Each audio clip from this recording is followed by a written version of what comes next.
নমস্কার, আপনারা দেখছেন আজকের তাজা খবর। প্রথমেই দেখে নেব আজকের সংবাদ শিরোনাম। প্রথম দিনেই একই হলো দুয়ারে সরকার ক্যাম্পে, জানলে চমকে যাবেন আপনিও। রাজ্য সরকারের অস্থায়ী কর্মীদের অবসরকালীন সুযোগ সুবিধা এবার অনলাইনে। সুকান্ত মজুমদার বেশি মদ খান, বিতর্কিত মন্তব্য করলেন ফিরহাদ হাকিম, কিন্তু কেন? জনের নাম যাতে না আসে, আরজিকর মামলায় বিস্ফোরক সঞ্জয় রায়ের নয় আইনজীবী। শুভেন্দু সুকান্ত দূরত্বে উদ্বেগ, দিল্লিতে বৈঠকে বসবে নেতৃত্ব। কখন মৃত্যু হয়েছিল তিলোত্তমার সঞ্জয়, তখন আদেও আর্জি করেছিল, প্রকাশ্যে বিরাট তথ্য। এবার বিমান সংস্থা বিক্রির পথে কেন্দ্র, তালিকায় 3টি বড় নাম। ফেব্রুয়ারি মাসে বড় উপহার পাবেন কৃষক, এই প্রিয় কৃষকদের প্রতি মাসে অতিরিক্ত 4,000 টাকা দেবে সরকার।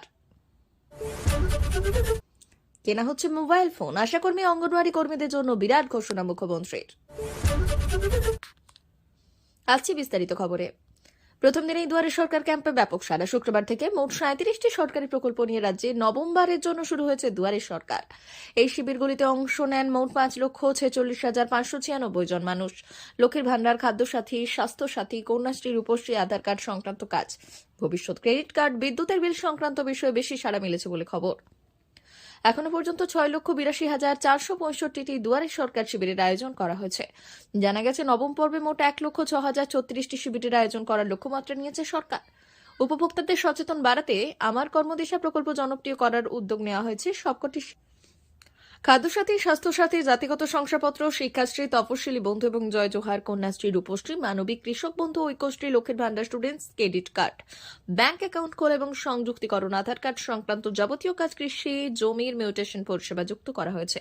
বিনামূল্যে সামাজিক সুরক্ষা ঘোষণা, প্রতিবন্ধী শংসাপত্র, মৎস্যজীবী ক্রেডিট কার্ড, কেসিসি, তাঁতিদের জন্য ক্রেডিট কার্ড, স্বনির্ভর গোষ্ঠীর ক্রেডিট লিঙ্ক, কৃষি পরিকাঠামো তহবিল, মৎস্যজীবীদের নাম নথিভুক্তকরণ, জমির পাট্টার আবেদন এবং বিদ্যুতের বিল সংক্রান্ত বিষয়ে ভবিষ্যৎ ক্রেডিট কার্ডের মতো পরিষেবা পাওয়া যাচ্ছে। আর এই দুই পরিষেবার সুবিধাও দুয়ারে সরকার ক্যাম্প থেকে পাওয়া যাচ্ছে। অস্থায়ী চুক্তিভিত্তিক এবং দৈনিক ভাতার কর্মীদের অবসরের সময় এককালীন আর্থিক অনুদান পেতে আর অপেক্ষা করতে হবে না। অবসরের সঙ্গে সঙ্গেই তারা যাতে এই টাকা পেতে পারেন, তার জন্য উদ্যোগী হয় রাজ্যের অর্থ দপ্তর। ঠিক হয়েছে, রাজ্যের বিভিন্ন দপ্তরের অস্থায়ী কর্মীদের অবসরকালীন সুযোগ সুবিধা এবার অনলাইনের মাধ্যমেই প্রদান হবে।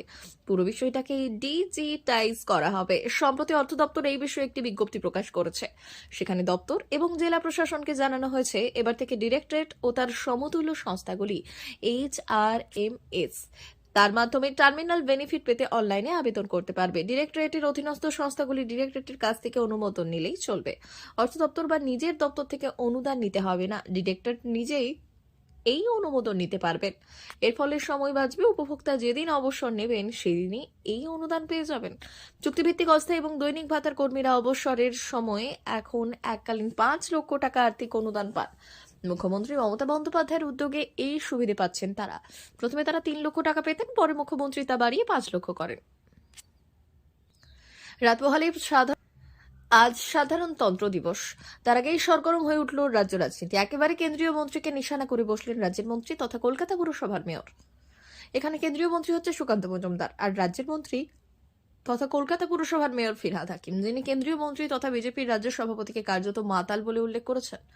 আর এই মন্তব্য নিয়ে এখন বিস্তর বিতর্ক তৈরি হয়েছে। সাধারণতন্ত্র দিবসে ট্যাবলো প্রসঙ্গে সুকান্ত মজুমদার বক্তব্য নিয়ে খোঁচা দিলেন ফিরহাদ, আর তা দিতে গিয়ে রেগে গিয়ে এমনই মন্তব্য করলেন যা নিয়ে এখন তজা তুঙ্গে। এদিকে আগেও সুকান্ত মজুমদারের মন্তব্যের প্রেক্ষিতে খোঁচা দিয়েছিলেন ফিরহাদ হাকিম, কিন্তু তা নিয়ে তেমন বিতর্ক তৈরি হয়নি। কিন্তু এবার বিতর্ক তৈরি হয়েছে, কারণ রাজ্যের পুর ও নগর উন্নয়ন মন্ত্রী বললেন, সুকান্ত মজুমদার বেশি মদ খান, তাই সব দিকে মদ দেখছেন। এবারে সরাসরি কেন্দ্রীয় প্রতিমন্ত্রীকে নিশানা করার জেরে বিতর্ক বেঁধে গিয়েছে।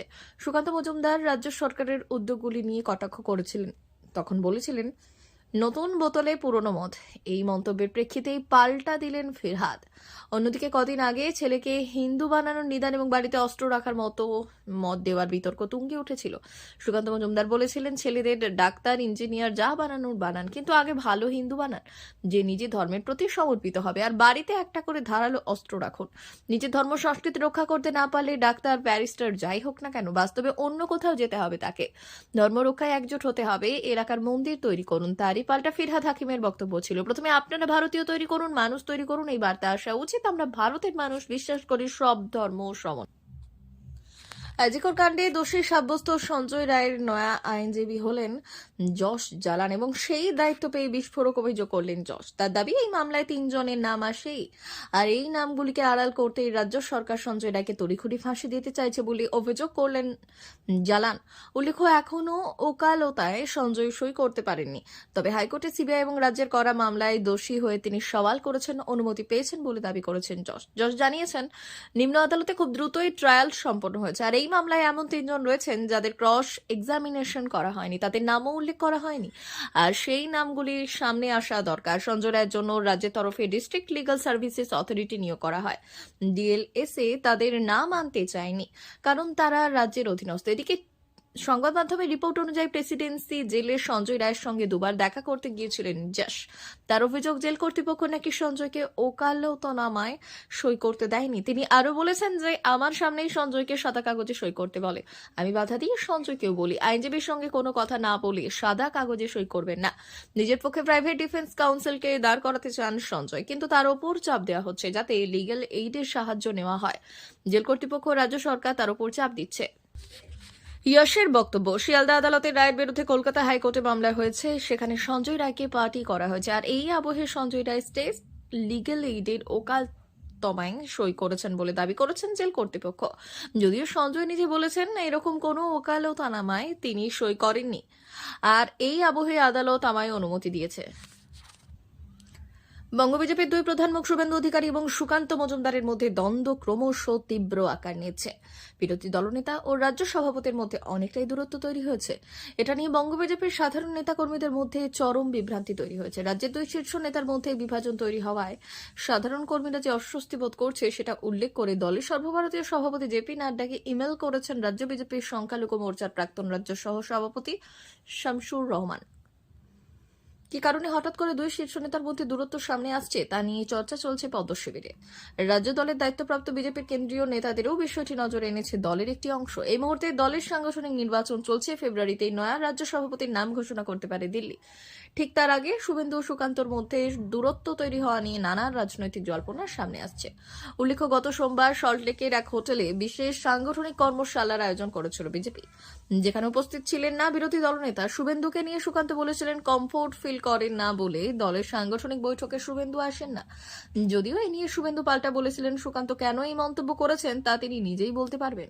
এরপর বৃহস্পতিবার তৃণমূলের রাজ্য সাধারণ সম্পাদক কুণাল ঘোষ বিজেপিতে রাজনৈতিক যোগ্যতার নিরিখে শুভেন্দুকে বেশি পয়েন্ট দেয়, আর সুকান্তকে রাজনীতির নবজাতক বলেন। আর তার জবাবে বলতে গিয়েও সুকান্ত শুভেন্দুর প্রসঙ্গ টেনে আনেন। বালুরঘাটে তৃণমূলের অর্পিতা ঘোষ এবং বিপ্লব মিত্রকে হারিয়েছেন তিনি। একথা বলতে গিয়ে বলেছেন, মমতা বন্দ্যোপাধ্যায়ের কাছে শুভেন্দুবাবুর মতো ট্রেনিং নেওয়া বিপ্লব মিত্রকেও হারিয়েছেন। আর এখানেই শুভেন্দু শিবিরের প্রশ্ন, শুধু বিপ্লব মিত্রর নামই বলতে পারতেন সুকান্ত মজুমদার, কেন শুভেন্দু অধিকারীর নাম টানলেন? উল্লেখ্য, সাংগঠনিক পদে তিনি নেই বলে গত লোকসভায় হারের দায় নিয়ে নিতে চাননি শুভেন্দু। আবার গুরুত্বপূর্ণ সাংগঠনিক বৈঠকে শুভেন্দু না থাকা নিয়ে ক্ষুব্ধ সুকান্ত। সূত্রের খবর, খুব শীঘ্রই বঙ্গ বিজেপির 2 শীর্ষ মুখ সুকান্ত এবং শুভেন্দুকে নিয়ে দিল্লিতে বৈঠক করতে পারেন কেন্দ্রীয় স্বরাষ্ট্রমন্ত্রী অমিত শাহ এবং দলের সর্বভারতীয় সভাপতি জেপি নাড্ডা। বাংলায় দলের সংগঠন নিয়ে কেন্দ্রীয় নেতৃত্ব রাজ্যে দলের এই 2 প্রধান মুখকে নিয়ে বিস্তারিত আলোচনা করতে পারে। ফেব্রুয়ারিতে বাজেট অধিবেশনের জন্য দিল্লিতে থাকবেন সুকান্ত মজুমদার, আর সেই সময়ই হতে পারে বৈঠক। ডেকে নেওয়া হতে পারে শুভেন্দুকে। রাজ্য বিজেপির সংগঠনের সঙ্গে শুভেন্দু তার পরিষদীয় দল কেন দূরত্ব রাখছে, পৃথক কর্মসূচি নিচ্ছে, সেটা নিয়ে কথা বলবেন কেন্দ্রীয় নেতৃত্ব, কারণ সামনের বছর রাজ্যে বিধানসভা নির্বাচন।